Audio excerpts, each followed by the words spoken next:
Hai guys, sama teman and welcome back to my channel. Udah lama banget, udah berapa kayaknya, udah nggak upload video. Terakhir tuh bulan apa sih? Pokoknya masih di Jakarta. Nah sekarang gue udah nggak di Jakarta karena baru penempatan pertama gitu ya dari kantor. Gue sekarang lagi ada di Gorontalo dan kali ini masih dengan topik yang sama. Ya emang karena gue emang luar biasa pecinta AC ya. Karena kayak gue I can't live without air conditioner gitu. Jadi kayak gue harus kena AC gitu, dalam sehari nggak bisa nggak kena AC gitu. Nah kali ini kebetulan karena kosan gue ada AC-nya. Sekarang kita review aja, dan kebetulan gue juga belum pernah pakai brand ini. Kita akan bahas AC Panasonic. Nah tipenya tipe apa? Tipe CS UV5 SKP. Jadi ini kayak apa ya, bisa dibilang OEM lah, OEM-nya Panasonic ke TCL. Jadi ini sebenarnya AC buatan TCL tapi bukan dicetak, dilabelin brand Panasonic gitu. Dan sebelum kita masuk ke reviewnya, kita lihat dulu nih footage-nya kayak apa sih, bentukan outdoor, indoor, sama remote-nya kita beserta fungsi-fungsinya kita sama-sama.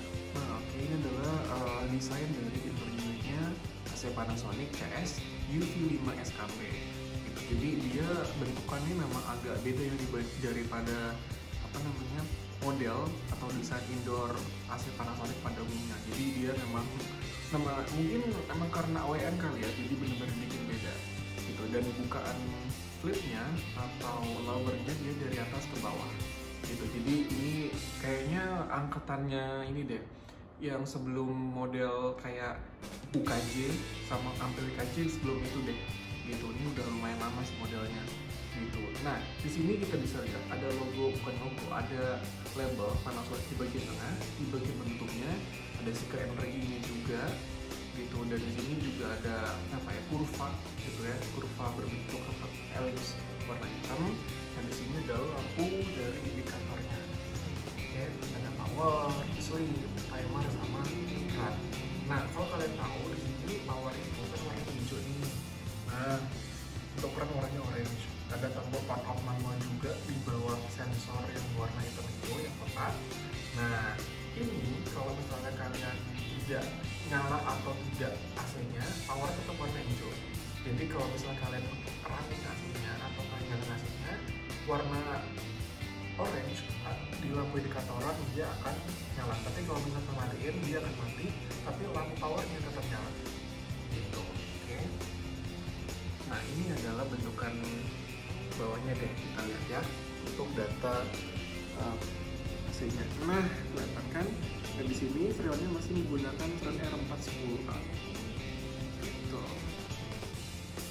Oke, sebelum kita keluar, kita lihat outdoornya, kita lihat remote controlnya dulu ya guys. Nah ini adalah desain dari remote controlnya. Di sini cukup sederhana ya guys ya, bisa dilihat.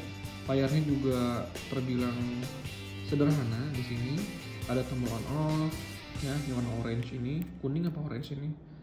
Ya orange kekuningan lah ya. Ada tombol pengaturan suhu ya, mau naikin atau turunin. Ada mode, timer. Kalau anti madu sendiri sebenarnya mungkin kayak di jamur ya. So, kalau misalnya salah, maaf, bisa dikoreksi di komen. Terus fan speed, dan di sini fan speednya juga dia cuman ada 3 pilihan sih. Dan ini kan 2 ya, ini yang paling rendah gitu. Nah super ini bisa dibilang kayak auto lah ya gitu, atau turbo lah gitu.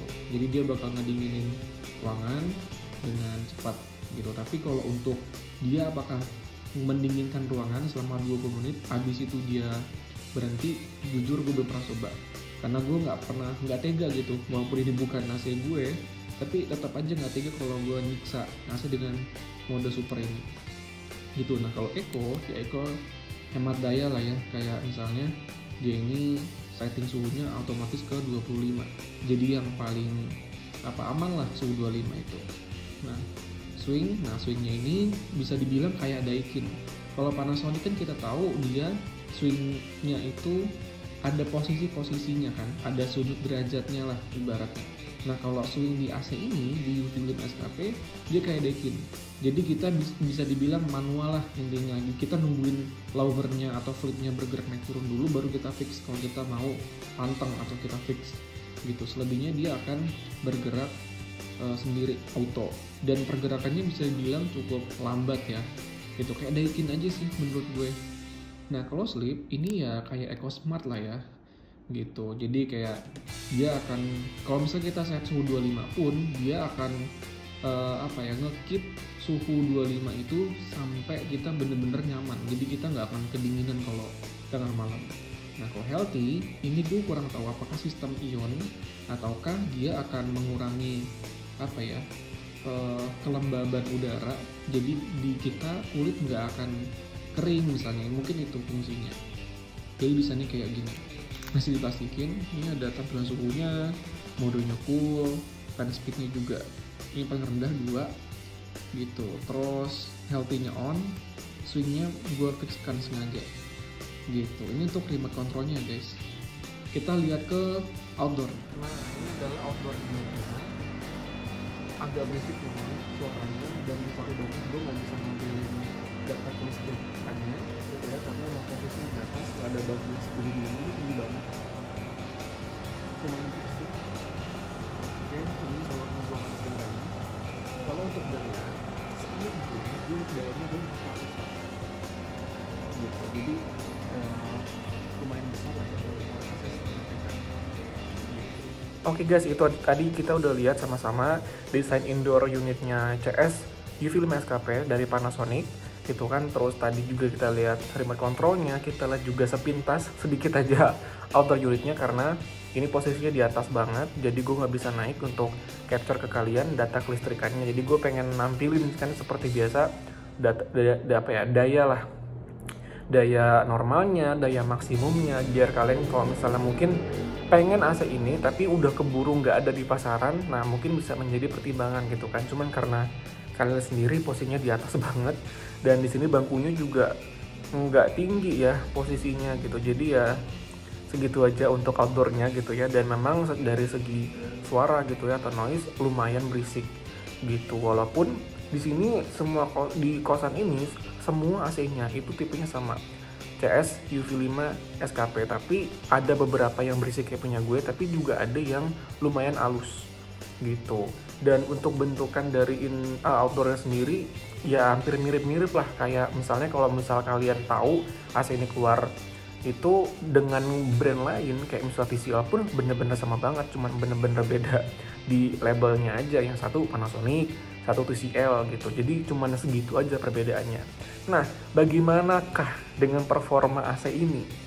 Oke, kita lihat dari dimensi kamar ini. Kamar ini dimensinya lumayan gede banget buat gue pribadi. Kalau misalnya kalian lihat video gue yang AC Daikin gue yang di kamar rumah yang FTKM, itu kan cuman panjangnya 3,8, terus lebarnya 2,5 meter, tinggi cuma 3 meter. Tapi kalau ini lebar panjangnya ini benar-benar kotak bentuknya. Ini sekitar 4 kali 4 meter, which ini 16 meter persegi.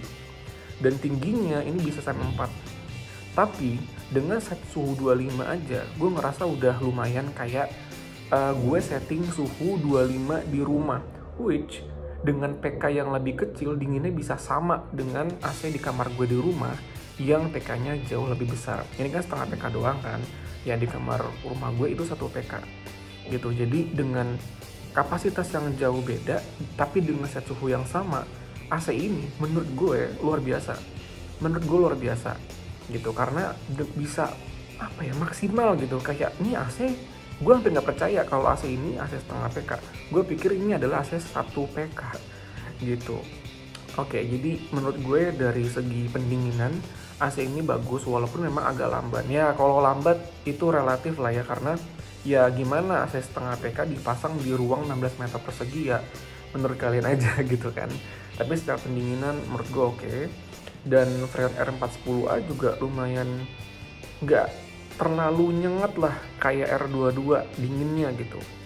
Dan kalau dibanding sama R32 pun hampir sama sih, maksudnya dinginnya sama-sama bisa dibilang nusuk tulang, tapi nggak yang kayak R22 lah, feelnya beda menurut gue.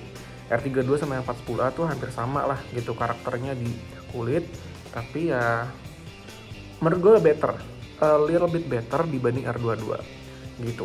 Nah, kelebihannya itu tadi menurut gue adalah pendinginan AC ini menurut gue bagus banget gitu, walaupun dia memang membutuhkan waktu yang cukup lama ya, setengah sampai 1 jam lah dia baru bisa ngerasa dingin gitu. Dan fitur-fiturnya sebenarnya sederhana sih, maksudnya buat kalian yang memang butuh AC buat dinginin kamar aja, jadi kalian nggak nyari atau nggak ngincer apa ya fitur-fitur lain gitu, kayak misalnya ada ion-ionan atau ada apalah gitu, nggak ada apa-apa. Jadi cuman healthy, anti meltdown, terus tadi juga ada turbo atau super gitu kan, sama eco. Udah, itu adalah 4 fitur fitur tambahan lah dari AC ini. Tapi selebihnya AC ini bagus menurut gue gitu, dan kualitas. Tapi kalau untuk durabilitas ya mohon maaf gitu, gue nggak bisa ngomong gitu.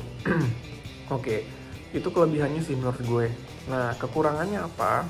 Kekurangannya adalah dari segi suara kipas. Nah, suara kipasnya walaupun gue udah setting yang paling pelan, tetap berasa suaranya tuh kedengeran gitu. Jadi nggak halus suaranya. Mungkin karena harga jual AC ini juga yang mungkin yang paling segmennya paling bawah. Jadi mungkin itu konsekuensi yang harus diterima oleh customer gitu.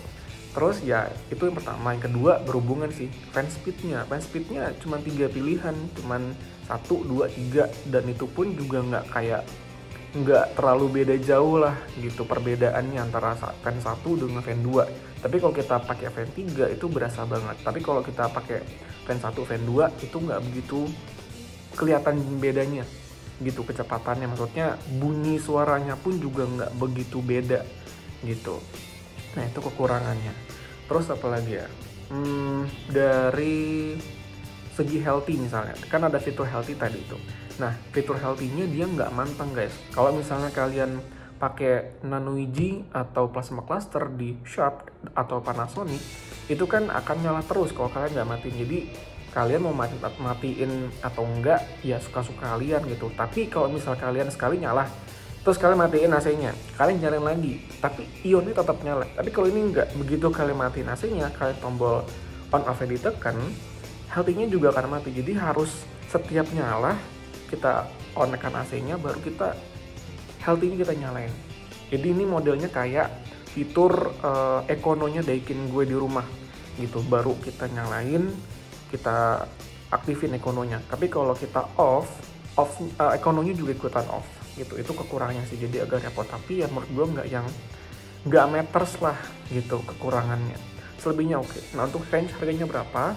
Kebetulan karena AC ini mungkin udah discontinue karena udah lumayan lama ya.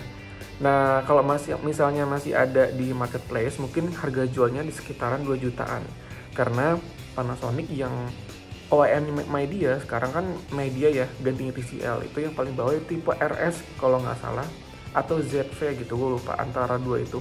Mungkin ZV kali ya, RS yang inverter. Nah, itu kan di sekitaran 2-3 juta. Nah, ini mungkin karena kalau misal kalian nemu di tukang atau toko elektronik yang masih menjual, mungkin harga di sekitaran 3 juta, 2-3 juta lah, including pemasangan gitu. Udah kaku nih gue ngomong sekarang. Sorry banget. Oke, jadi itu guys untuk AC kita pada kesempatan kali ini untuk Panasonic tipe CS UV5 SKP. Nah, kalau misalnya kalian mau cari, kalau misalnya kalian ada menemukan linknya, kalau di marketplace ada, boleh komen di bawah biar mungkin teman-teman kita yang sedang membidik AC ini jadi tahu linknya di mana gitu. Oke, thank you banget udah nonton video ini. Semoga membantu, semoga memberikan informasi lebih kepada teman-teman semua. Kalau misalnya ada salah kata atau ada salah informasi, tolong dimaafkan. Dan kalau memang ada misleading, boleh di komen di bawah, boleh dikoreksi gue salahnya di mana, dan langsung dikasih koreksinya biar teman-teman yang lain juga bisa baca. Oke, segitu aja karena ini hari Jumat, masalah Jumat ya. Teman-teman pamit dan see you on next video. Have a nice day.